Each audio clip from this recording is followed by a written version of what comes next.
Bu. Silakan duduk, mohon maaf ya lesehan. Oh iya, nggak apa-apa Bu. Baik, dengan Mbak siapa kalau boleh saya tahu? Nama saya Laila Azhara, saya biasa dipanggil Lala. Baik, Mbak Lala, salam kenal ya. Kalau boleh saya tanya, bagaimana kabar Mbak Lala hari ini? Alhamdulillah baik Bu. Syukur Alhamdulillah. Lalu bagaimana kabar kuliahnya? Kurang begitu baik Bu. Loh, kok kurang begitu baik? Mungkin apakah ada yang ingin Mbak Lala bicarakan dengan saya? Saya sangat muak Bu dengan kehidupan kampus saya. Saya berharap tidak pernah kembali lagi ke sana. Saya merasa tidak cocok. Mereka penuh dengan persekongkolan. Rasanya seperti kita tidak bisa tumbuh. Mereka benar-benar brutal. Maksud Anda itu mahasiswa yang lain? Iya, buruk. Benar-benar buruk.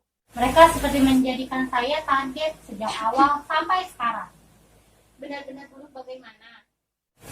Benar-benar buruk dalam hati orang-orang yang di sekitar saya tidak senang akan kehadiran saya. Bahkan mereka selalu mencari kesalahan yang menyangkut saya. Ini terjadi terus-menerus. Saya seperti tidak mendapatkan saat-saat yang tenang. Hal ini dimulai saat saya pertama kali di kampus dan sampai saya meninggalkan kampus tanpa henti. Saya mengerti kenapa Mbak Lala tidak suka pergi ke kampus. Serius bukan? Siapa yang ingin melakukan hal itu sepanjang hari di hidupnya? Mereka menginvasi loker saya di minggu pertama. Saya tidak tahu mereka kenapa bisa membobolnya. Saya sendiri saja tidak bisa membukanya dan itu menjadi bahan olok-olokan mereka pada saya. Dan salah satunya mereka bisa menemukan lirik lagu yang saya buat. Yang mereka temukan di salah satu buku catatan saya. Mereka memfotokopikannya dan mereka sebar dan ditempel di mana-mana. Itu awal mulanya sampai sekarang. Wah, berarti kalau itu seperti pelanggaran sebuah privasi ya? Itu barang-barang pribadi saya. Bahkan diantaranya adalah tentang betapa saya merasa kehilangan pacar lama saya, tempat asal saya, bahkan barang-barang lama saya. Saya dijuluki bayi cengeng karenanya. Konyol, menyebalkan. Apapun yang saya lakukan, tidak ada yang bisa mengubahnya.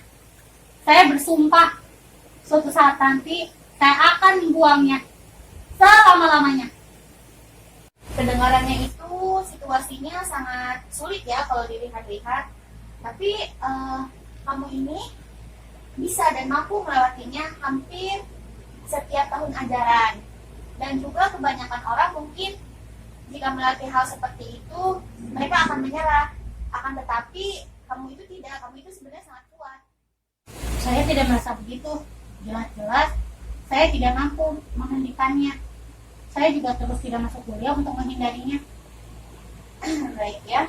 Akan tetapi kamu itu tidak menyerah. Jadi apa yang kamu lakukan itu sudah benar. Oke, sekarang saya tanya ya. Pada skala 1 sampai 10, di mana 10 itu adalah benar-benar cemas luar biasa.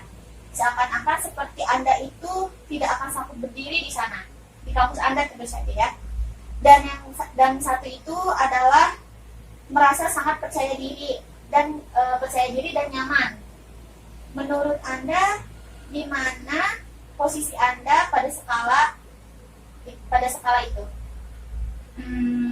Saya rasa mungkin 6. Baik ya, 6. Oke. Jadi tampaknya tidak begitu buruk ya Laila ya. Anda mungkin masih bisa mengajarkan perasaan itu pada posisi 6, bukan? Ya, saya rasa bisa. Oke, baik. Sekarang tanpa bermaksud mengatakan bahwa kecemasan Anda itu tidak dapat dijustifikasi, tetapi untuk melihatnya secara lebih objektif, mari kita menskalakan kejadian lainnya. Oke, jadi memikirkan tentang hal terburuk yang mungkin bisa terjadi dalam hidup Balala nih. Secara umum, pokoknya hal yang terburuk dalam hidup Balala. Misal, sesuatu yang sangat mengerikan, seperti orang tua Balala meninggal, atau keluarga Balala yang sangat Balala sayangi meninggal, pergi meninggalkan Balala. Dan juga atau mungkin bisa Anda sendiri yang mengalami Anda diculik gitu. Nah, sekarang itu skala kembali ke peristiwa di kampus Anda yang mengerikan, yang tadi Balala ceritakan kepada saya. Dengan 10 adalah malapetaka dan 1 sama sekali bukan masalah besar, yang Anda akan menempatkan peristiwa di kampus Balala itu dalam skala berapa? Sepertinya 1 sampai 2 dalam skala yang besar. Saya juga berpikir tentang bagaimana seandainya saya benar-benar kecewa akan diri saya. Saya juga berpikir berapa banyak teman yang saya punya di sekolah lama saya, dan orang-orang itu benar-benar menyukai saya. Itu membantu saya tidak terlalu merasa seperti pecundang. Oke, baik, bagus ya. Jadi meletakkannya dalam perspektif dan memikirkan tentang saat ketika Balala ini sangat disukai dan diperlakukan adil, membantu Anda untuk tidak menyerah. Tepat. Akan tetapi, hal itu tidak membuat masalah pergi begitu saja. Itu malah justru membuat saya jauh lebih buruk. Cukup adil ya. Jadi ceritakan kepada saya ya, Balala. Dapatkah Anda itu memikirkan tentang waktu sejak mulai kuliah di kampus tersebut ketika masalahnya tampak tidak seburuk itu? Selalu tampak buruk. Ya, saya yakin itu ya. Saya yakin, tapi mungkin ada saat jeda dalam hal mengolok-olok atau ada insiden di mana mereka itu menyukai Balala tentu saja.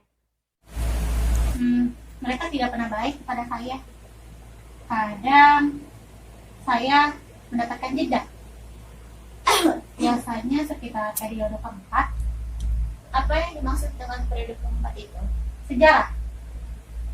Mereka tampak tidak sejahat itu di sekitar jam pelajaran sejarah. Oh, gitu ya. Apa yang begitu berbeda tentang pelajaran sejarah? Oh, karena itu ada Panji. Siapa Panji itu? Dia orang yang benar-benar keren.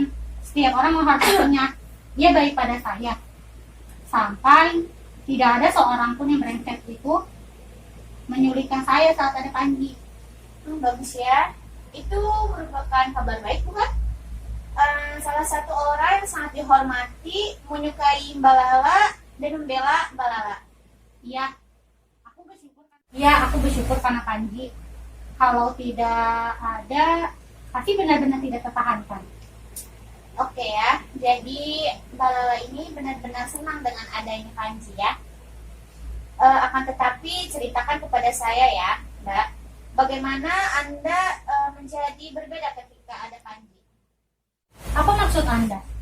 Saya bertaruh ya, bahwa Balala ini menjadi sedikit berbeda di sekitar periode keempat. Bagaimana menurut Anda? Mungkin saya bernafas lega, dan itu pasti. Saya rasa Anda benar ya tentang itu. Dan seperti apa rasanya? Saya mungkin sedikit lebih tenang, lebih rileks, tidak selalu gugup dan tegang. Saya tahu bahwa saya akan memiliki interaksi yang positif, tidak semuanya negatif. Bagus. Apakah ada lagi? Maksud Anda, saya seperti apa lagi? Ya, apalagi ya? Anda lakukan dengan cara berbeda-beda sekitar periode keempat. Mungkin saya tidak terlalu terlihat tidak berdaya. Mungkin saya juga tidak berjalan dengan kepala menunduk, menatap kaki saya. Bagus. Jadi maksud Anda ingin melihat dan berjalan dengan cara bagaimana? Saya tidak pernah memikirkan tentang hal itu. Maksud saya harus mengatakan bahwa kalau saya tidak terlihat tidak berdaya. Berarti ketika di periode keempat itu Anda merasa percaya diri? Jelas. Anda merasa tidak menjadi korban bullying? Pasti. Apakah menurut Anda hal itu ada hubungannya dengan mengapa mereka tidak mengganggu Anda di sekitar periode keempat? Bukan hanya karena ada Panji kan? Saya belum pernah berpikir dengan cara seperti itu. Mungkin saya rasa Ya, mungkin, pasti. Apakah menurut Anda hal itu bisa dilakukan lebih banyak? Atau bahkan ketika Panji tidak ada lagi di sana? Coba saja ya. Oh, misalnya selama periode kedua setiap hari Minggu ini, dan kita lihat apa yang terjadi. Oke, mungkin itu layak untuk dicoba.